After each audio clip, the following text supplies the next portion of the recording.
कातर खटाव जिल्हा परिषद गटासाठी भारतीय जनता पार्टीचे उमेदवार व पृथ्वीराज मिल्क अँड मिल्कचे सर्वेसर्वा श्री धनंजय चव्हाण व पंचायत समितीच्या उमेदवार यांच्या कोपरा सभेसाठी एनकुळ तालुका खटाव येथे आयोजित केलेल्या सभेमध्ये त्यांनी एनकुळमध्ये जातीपातीच्या राजकारणाला थारा देणार नाही तर प्रामाणिकपणे भारतीय जनता पार्टीच्या उमेदवाराच्या पाठीशी जनता उभी राहील असे विधान भारतीय जनता पार्टीचे नेते व पिंपरी चिंचवड प्राधिकरणाचे माजी अध्यक्ष श्री सदाशिवराव खाडे यांनी केले। यावेळी बंडा गोडसे सर, सातेवाडीचे सरपंच कोडेकर, अनिल माळी, खटाव तालुका भाजप अध्यक्ष अमित थांगे, किरण खाडे, सुदाम खाडे व ग्रामस्थ उपस्थित होते।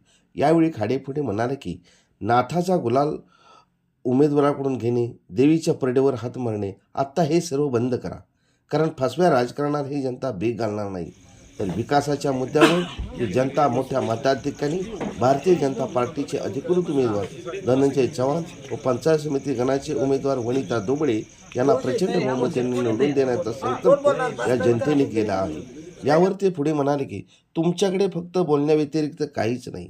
भारतीय जनता पार्टीने गावच्या विकासासाठी सर्वांगीण विकास केला। सर्वसामान्य जनतेला यापुढे त्रास दिला तर गाठ माझ्याशी आहे असा सज्जड दम सदाशिवराव खाडे यांनी विरोधकाला द्यायला विसरले नाही। तर जिल्हा परिषदेचे उमेदवार श्री धनंजय चव्हाण म्हणाले की चांगले काम करता आले नाही तर करू नका, पण काटके घालण्याचे काम बंद करा, कारण भारतीय जनता पार्टी ही विकासाच्या मुद्द्यावर काम करते आणि हा विकास ग्रामविकास मंत्री नामदार जयकुमार गोरे यांच्या माध्यमातून संपूर्ण खटाव तालुका व मान केला जातो। 2014 साली भारतीय जनता पार्टीचे मुख्यमंत्री म्हणून देवाभाऊंनी शपथ घेतली। आपल्या सगळ्यांचं भाग्य आहे देवाभाऊंनी आणि त्यावेळी त्यांच्या मंत्रिमंडळात असणाऱ्या आपल्या सर्वांच्या नेत्या पंकजाताई ग्रामीण विकास मंत्री होत्या, त्या माध्यमातून एनकुळला पंकजाताईंनी भरभरून दिलं, म्हणजे कधी कुठला पेपर टाळलाच नाही। या एनकुळमध्ये जिल्ह्यामध्ये आपण जर फिरलो तर त्यावेळी पंकजाताईंनी 18 कोटीचे रस्ते दिले।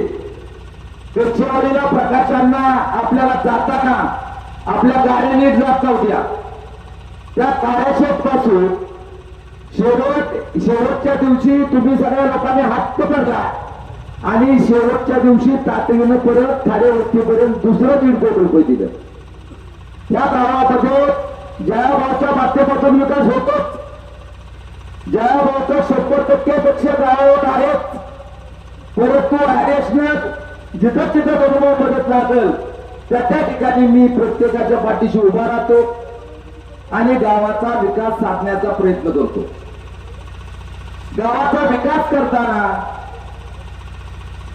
मला या गावामध्ये माझ्या घरातली सरपंचकीची उमेदवारी करायची नाही, मला जिल्हा परिषद सदस्य व्हायचं नाही, मला पंचायत समितीला उभं राहायचं नाही, पण ह्या मातीत मी जन्माला आलोय आणि ह्या मातीचं इमान राखण्याचं आणि ऋण फेडण्याचं मी काम करतो।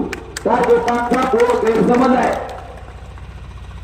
या गावातला एक बी नागरिक धनंजय भाऊ, एक बी नागरिक दिवसात मला सामान्यातला सामान्य नागरिक फोन करतो, दिवसात मला सामान्यातल्या सामान्य कुटुंबातून फोन येतो, नेता मानत नाही। मी स्वतःला कधीच माझ्या कुटुंबातलं कोणतरी करून माझ्या कुटुंबाचं नाव पुढे पाहिजे अशा पद्धतीचं काम करत नाही। त्या गावात प्रत्येक गोष्ट गेले 40 वर्ष मी ह्या संघटनेची बांधिलकी आहे।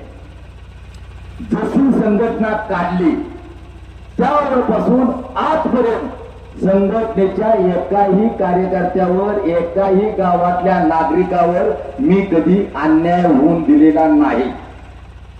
काय लोकांचा स्वार्थ असेल, काय लोकांचं बंधन असतील, गावातले युवक एकत्र येऊन गावाच्या विकासाच्या दिशेने निघाले, ते काय लोकांना रुचत नसेल, काय लोकांना पचत नसेल, त्या दोषापोटी काय लोकांचं चाललं असलं तर तुम्हाला लकला, तुम्ही आधीच तुमची बुद्धी ठेवा, यात माझ्या तुम्हाला शुभेच्छा आहे। अनेक तपासणी पुढाऱ्यांना अनेक वेळा चान्स मिळवला। परंतु गावचा विकास करण्याचा किती प्रयत्न त्यांनी केला. आपण सगळ्यांनी आत्मपरीक्षण करावं. भाऊ, तुम्ही पुण्याला राहता, 200 किलोमीटरवर राहून राजकारण करता आणि गावामध्ये तुमची पार्टी चालवण्यासाठी नेतृत्व खंबीर नव्हतं. पण या निमित्तानं मी तुम्हाला सांगतो, तुम्ही पुण्यातून फक्त फोन करा. जनभाऊ विनकोडमध्ये आमचं घडलंय, तुमच्या अगोदर या गावासाठी मी फिरवून छातीचा तोप करेन आणि गावाला कधी कुठल्याही गोष्टीची कमतरता पडणार नाही. जयभाऊसारखं खंबीर नेतृत्व या भारतीय जनता पार्टीचं काम बघत असताना त्यांच्या खांद्याला खांदा लावून कातरखडा गणाची धुरा माझ्यासारख्या कार्यकर्त्यावर भावनी दिलेले एवढं आपल्या दुःखाचं आपलं तुम्ही वजन हलकं केलं. बऱ्याच वेळा आम्ही तुमच्याबद्दल अनेक कार्यकर्त्यापासून ऐकत असतो, काय तुमच्या विरोधात बोलत असतात, परंतु भाऊ 10% विरोधात बोलणारे आवाज असतात, तर 90% चांगली बोलणारी लोक आहेत.